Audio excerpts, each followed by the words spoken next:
नमस्कार, मैं रवीश कुमार। अभी तक आप राष्ट्र के नाम संदेश सुना करते थे। जब किसी को लगे कि सेठ देश को अपनी जेब में रखने लगा है, तब राष्ट्र के नाम संदेश सुनना बंद कर दीजिए। सेठ के नाम संदेश सुनाना शुरू कर दीजिए।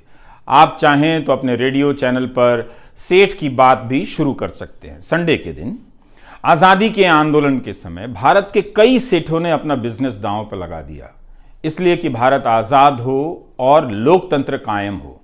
अब उसी आज़ाद भारत में कुछ सेठ ऐसे हैं जो लोकतंत्र और अभिव्यक्ति की आज़ादी को कुचलने के नए नए तरीकों में हिस्सेदार बनते जा रहे हैं।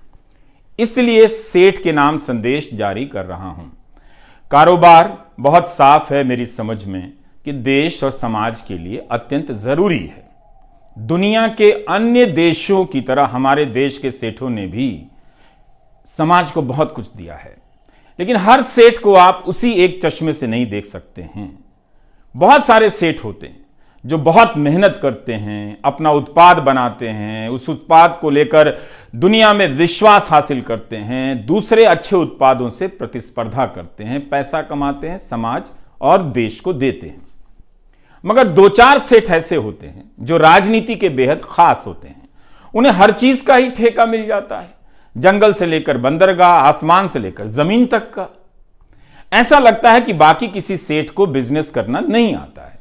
ऐसे सेठ का सारा कारोबार आप देखेंगे कि सरकार की संपत्ति के आसपास घूमता है।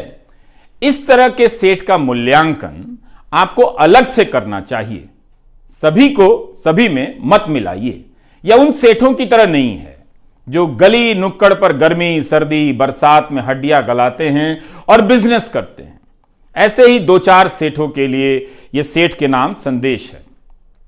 इनका बिजनेस सरकार की गोद में बैठकर होता है, इसलिए इन्हें आप गोदी सेठ कह सकते हैं। जैसे गोदी मीडिया होता है, वैसे ही भारत में गोदी सेठ आ गए हैं। गोदी मीडिया में दो तरह के सेठ हैं, इसे ध्यान से समझिए। पहले प्रकार के वे सेठ हैं जो इस माध्यम में बहुत पहले से जमे हुए थे, लेकिन उन्हें गोदी मीडिया बनाया गया। वे गोदी मीडिया के जरिए अब धंधा कर रहे हैं। गोदी मीडिया क्या करता है? जनता से सच्चाई छिपाता है और दिन रात आपको हिंदू मुसलमान के बीच विवाद में उलझाकर रखता है या इसी तरह के दूसरे विवादों में फंसाए रखता है। तो गोदी मीडिया देश का पहला ऐसा बिजनेस है जिसमें हजारों लोग इस बात के लिए घर से निकलते हैं कि दफ्तर पहुंचकर खराब से खराब प्रोडक्ट बनाएंगे। ऐसा कहीं बिजनेस आपने देखा है? घटिया प्रोडक्ट बनाने के लिए लोग घरों से निकल रहे हैं, कम लागत में बना रहे हैं ताकि आप खुशी खुशी मुफ्त में आपको मिले और समझे कि आप ग्रहण कर रहे हैं। ये लोग घर से निकलते हैं कि हम पत्रकारिता करने जा रहे हैं, यही बताकर निकलते हैं, लेकिन पत्रकारिता के नाम पर दफ्तर पहुंचकर जहर फैलाने का काम करते हैं। केवल जहर ही नहीं, जनता तक दूसरी सूचनाएं ना पहुंचे, जनता की बात सरकार तक और जनता तक ना पहुंचे, इसके लिए गजब गजब का प्रपंच रचते हैं। लेकिन अब जनता कुछ कुछ समझने लगी है। समझ रही है जनता कि नफरती डिबेट से उसका भला नहीं हो रहा है। जिन बच्चों को डॉक्टर बनाने में ध्यान देना चाहिए, वे दंगाई बनाने के खेल में फंसाए जा रहे हैं। उसकी मानसिकता का प्रसार हो रहा है। तो कोई भी नहीं चाहेगा कि उसका बच्चा दंगाइयों की मानसिकता के साथ बड़ा हो। तो अब यहां से बदलाव का रास्ता खोजा जा रहा है।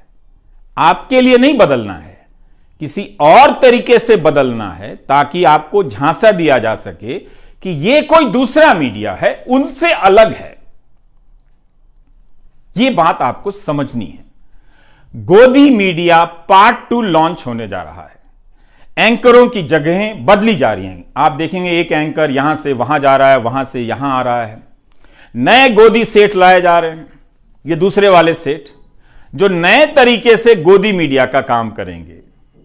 आप सोचिए, अगर सेठ ही गोदी हो तो क्या उसका मीडिया गोदी मीडिया नहीं होगा? सोचिए, जिस सेठ का सारा काम सरकार से जुड़ा हो, कई तरह की सरकारों से जुड़ा हो, क्या वो सरकार से सवाल पूछ पाएगा? आप सोचिए। आपके लिए कौन पूछेगा, कौन बोलेगा?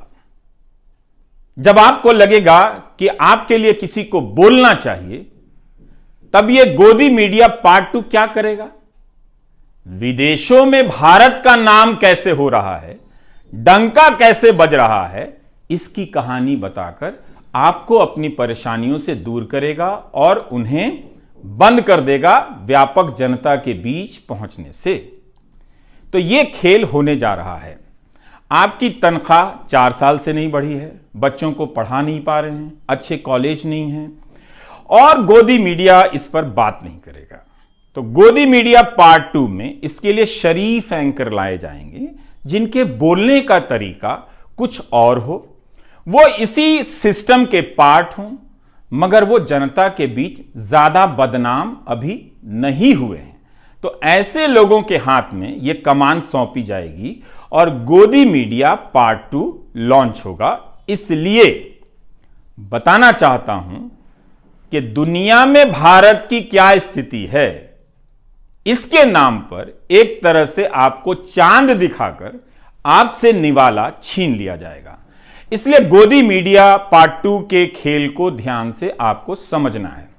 इसमें आ रहे सेठों के धंधों पर नजर रखिए, उन धंधों को समझिए कि क्या है, कैसे मिला है और उन धंधों को लेकर किस तरह की बातें हुई हैं। ये जो गोदी सेठ हैं बाकी सेठों से बहुत अलग होते हैं। बाकी सेठ भी जानते हैं कि 2-4 गोदी सेठ हैं, उनकी ताकत बहुत बड़ी है, वो जो चाहें कर सकते हैं, हर चीज खरीद सकते हैं। उनसे बचकर या उनकी छोड़ी हुई जगहों पर अपना धंधा चुपचाप कर रहे हैं, बोल नहीं पाते हैं। पहले से अच्छा और सस्ता देने के नाम पर आपको ठगा जा रहा है। ये वीडियो लंबा होने जा रहा है, इसलिए गुजारिश है कि आप सुनने का तरीका अब बदल लीजिए, ठहर कर सुनिए और क्या कहा गया है उसे बार बार सोचिए, बार बार इस वीडियो को देखिए। तो इसी संदर्भ में आपको एक किस्सा बताना चाहता हूं। यह किस्सा है जर्मनी का। हिटलर को आइडिया आया कि 50 में से केवल एक ही जर्मन के पास कार है। तो वो आइडिया लेकर आता है कि सभी जर्मन के पास एक कार होनी चाहिए।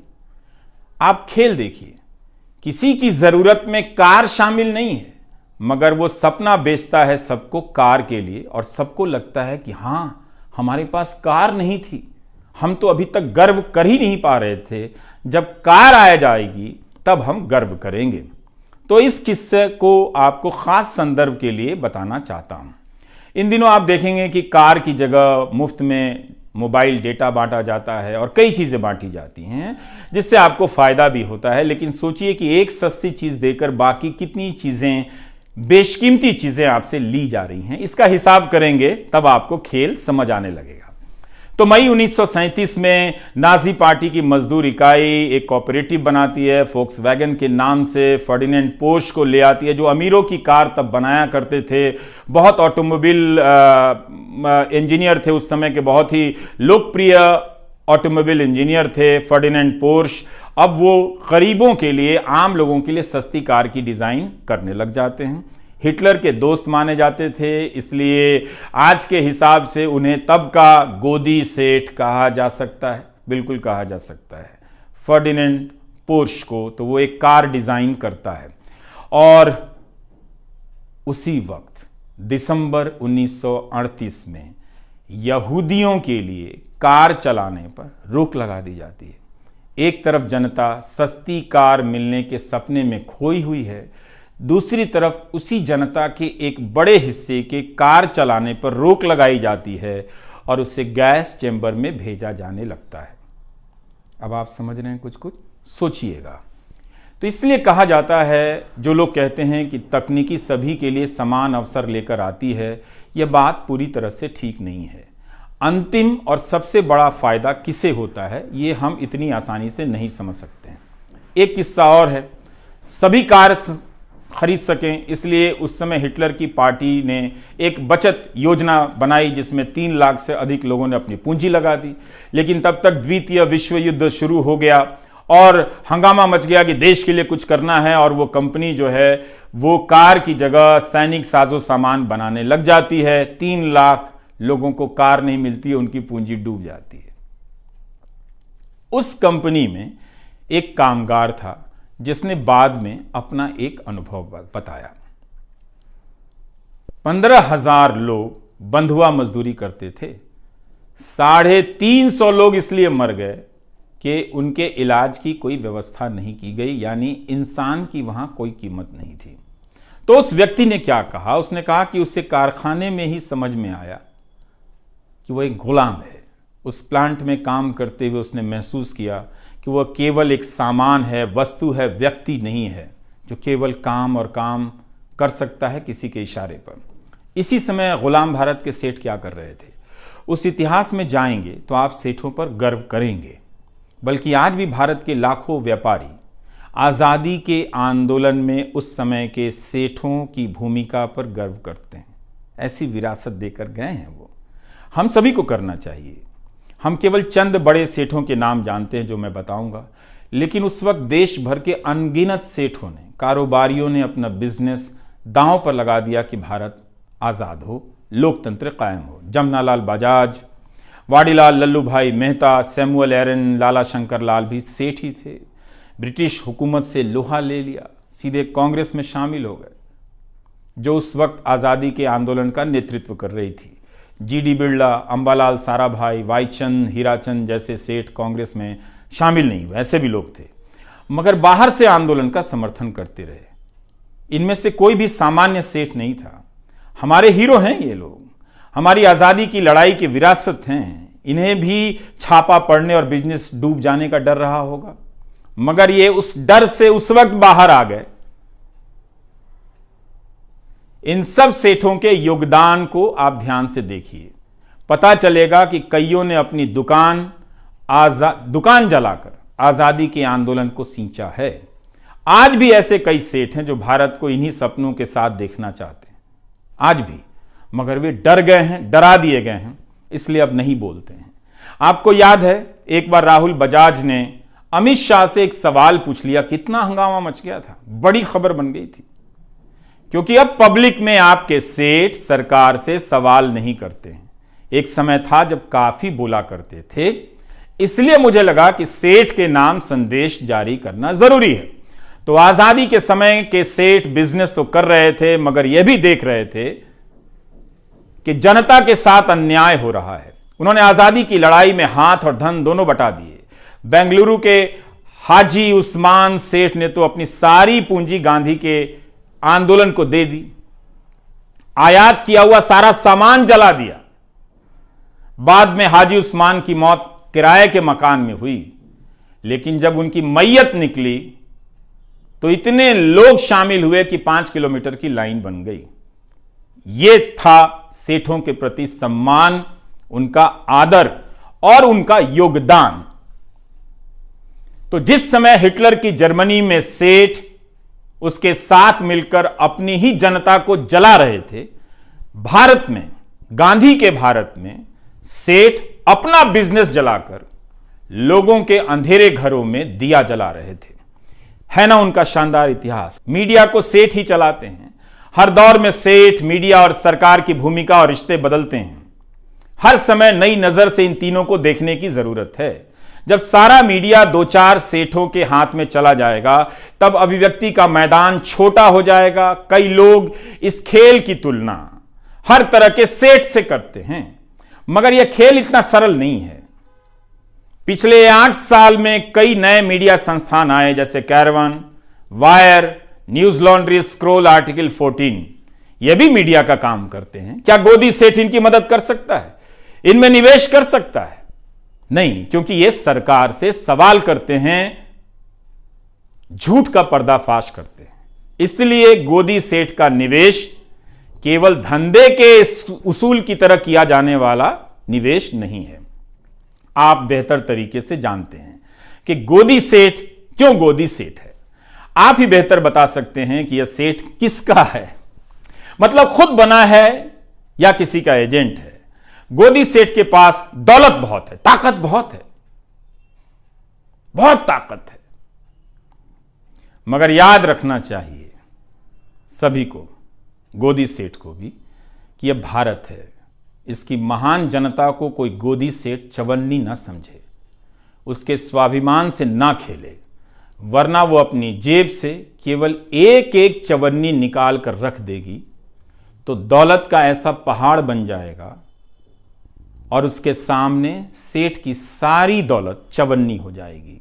महान भारत की महान जनता का सामर्थ्य दुनिया के किसी भी नंबर के 2 नंबरी सेठ से बड़ा है, किसी भी नंबर के 2 नंबरी सेठ से बड़ा है। सेठ के नाम संदेश इसी मकसद के लिए है, बताने के लिए। पूरी दुनिया में देखिए, केवल भारत में नहीं है, सेठ लोग क्या कर रहे हैं। 2-4 ही सेठ होते हैं हर देश में, वो पूंजी को अपने नियंत्रण में कर लेते हैं, सारी पूंजी उनके पास होती है। ऐसे सेठ राजनीति की गोद में होते हैं और राजनीति इनकी गोद में होती है।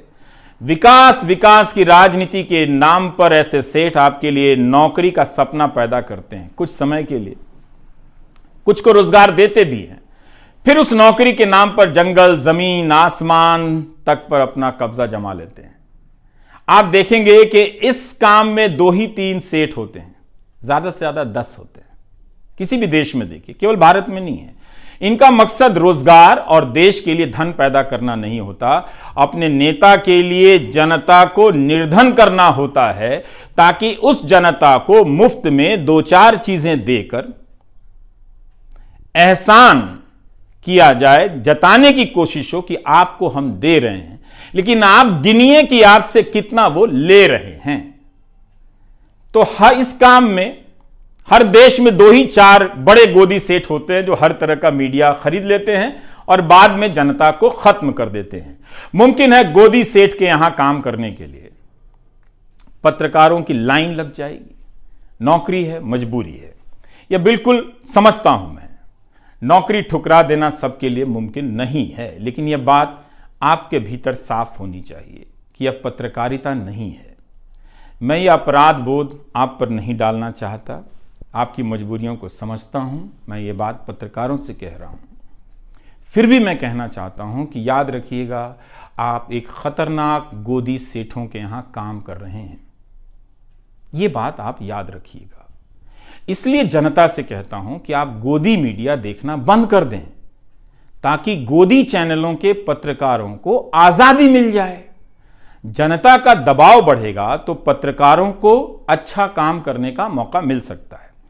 इसके बाद भी गोदी सेठ के पत्रकार अगर वो नौकरी ना छोड़ पाए, उनके यहां नौकरी करने के लालच से अपने आप को ना रोक पाए, तो एक बेहद आसान रास्ता बताता हूं। जब वे दफ्तर से घर लौट कर आए तो अपने बच्चों से, पत्नी से, परिवार के सदस्यों से और रिश्तेदारों से उनके कान में कह दें कि भारत में पत्रकारिता खत्म कर दी गई है, ये लोकतंत्र नहीं है। जो खबर बताई जानी चाहिए वो खबर नहीं बताई जाती है। आज हमने कई ज़रूरी खबरों की हत्या की है, हत्या होते हुए देखी है। नए और अच्छे कहे जाने वाले पत्रकारों को लाया जाएगा। गोदी मीडिया पार्ट 2 लॉन्च होगा। ये बातें बहुत अच्छी करेंगे, शालीन तरीके से करेंगे। आपको पता भी नहीं चलेगा कि चीज़ें बदल गई हैं।